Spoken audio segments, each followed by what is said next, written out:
Country Enterprises, essentially we call ourselves a manufacturer/distributor.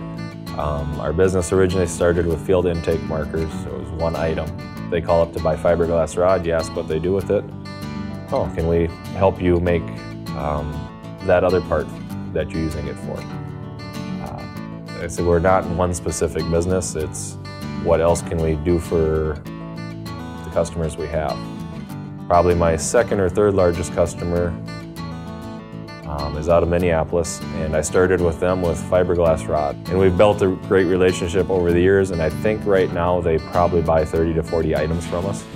We would go to the cities every week and deliver, and I'd walk through their warehouse every week on the way to his office, and we'd walk back out and I'd grab more items and say, oh, we can make that.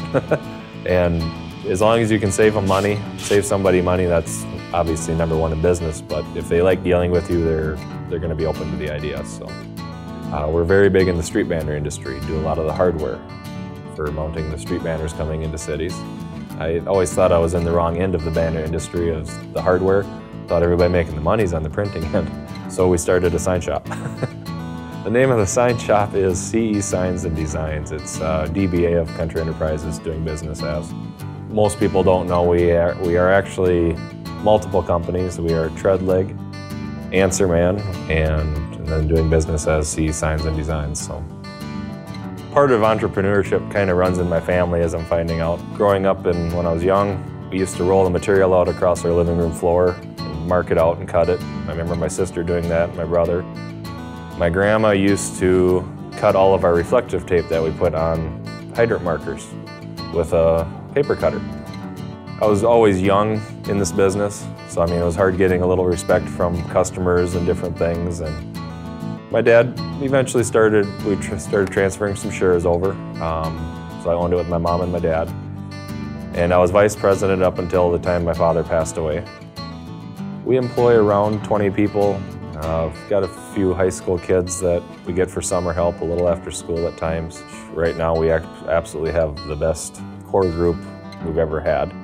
It's I can imagine the people that are there now being there in 15 or 20 years. So it's you want stability when you try to grow, and we've got that. For growing, I need space. We have that, and basically the financial end of it only operating capital and expansion capital. So already been working on the bankers with that. So we have considered relocating, but part of it's really not beneficial. For the most part, our product gets shipped out of our place mostly by truck, so it doesn't, for the most part, matter where we are located. Where if you go to Marshall or Redwood Falls or any bigger location, you pay more for your property. And property, for the most part, I'm not in business to make money on property, I'm in business to sell items, so you don't want to tie dollars up that way.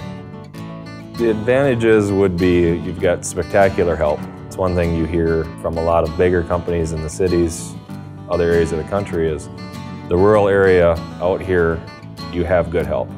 I try to sell them something, I say, well, we got to work on this. Yeah, you got good help out there. It's just farm community, farm kids, farm people. Everybody throughout the country still associates good work with farming.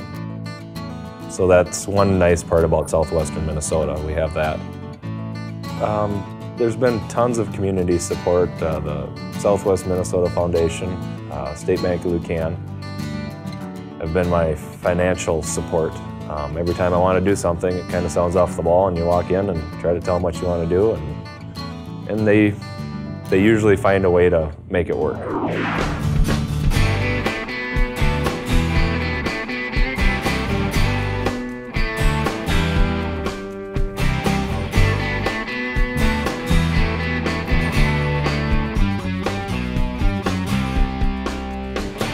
My name is Dan Jewell.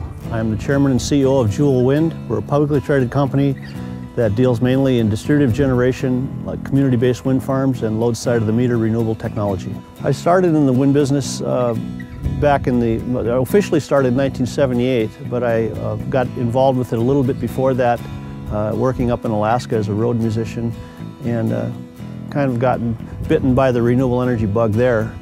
And then when we came back to the lower 48 and 78, we started our own little business. And then I worked for the Danes for quite a few years during the 80s, and then the Europeans in developing wind farms in Europe and California.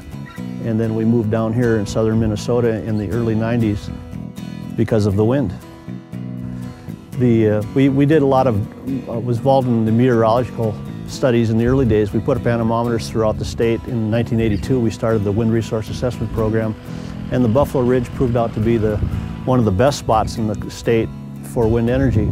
And then in 1986, I installed 3 machines for Northern States Power down here in the Buffalo Ridge, which was basically the first wind farm in the Midwest. And we found out it was pretty windy here. Well, what's unique about our business is like I said, we mainly focus on community-based wind. And so we like to help the farmers and the landowners and the people who live in the community own the wind resource. And that again is our primary business, is community-based wind development.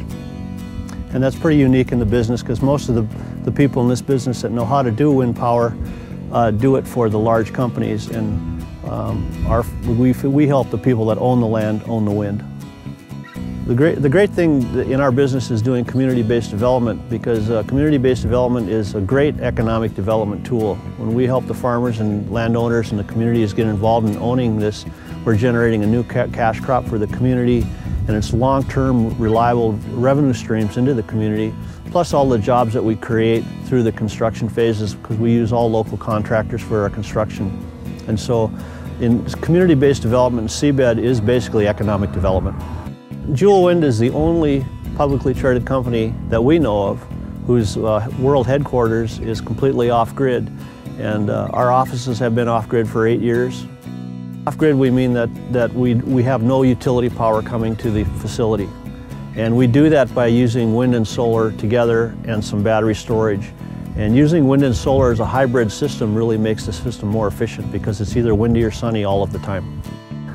The plan for Jewel Wind is basically, both my sons, Tyler and Corey, are involved in the business, and the plan is for them to eventually take over and keep growing Jewel Wind and keep building community-based development long after I feel like going ice fishing.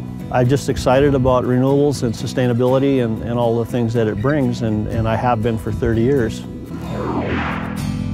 What matters most is I want to feel good about who I am when I move into one of my facilities as a resident. I want to be able to look back and say, I'm glad about what I've done. I'm happy with what I've done. I feel like I made some good contributions to life. I have a family that I'm proud of, businesses that I'm proud of, and I guess just to feel good about what I've done. That's my goal. What matters most to me is just being successful. And as time goes on, you think about what the future holds. For me and some of my employees, I would like the business to be here and to offer our kids jobs here and offer good paying jobs out in this area that you typically wouldn't have if we weren't here. So I guess that's kind of a long-term goal. Whether they want to work here or not, I'd like the opportunity to be. Family matters most, and that relates back into our whole business philosophy of developing clean, sustainable energy for my family and my family's family. So, I mean, that's what matters most to me.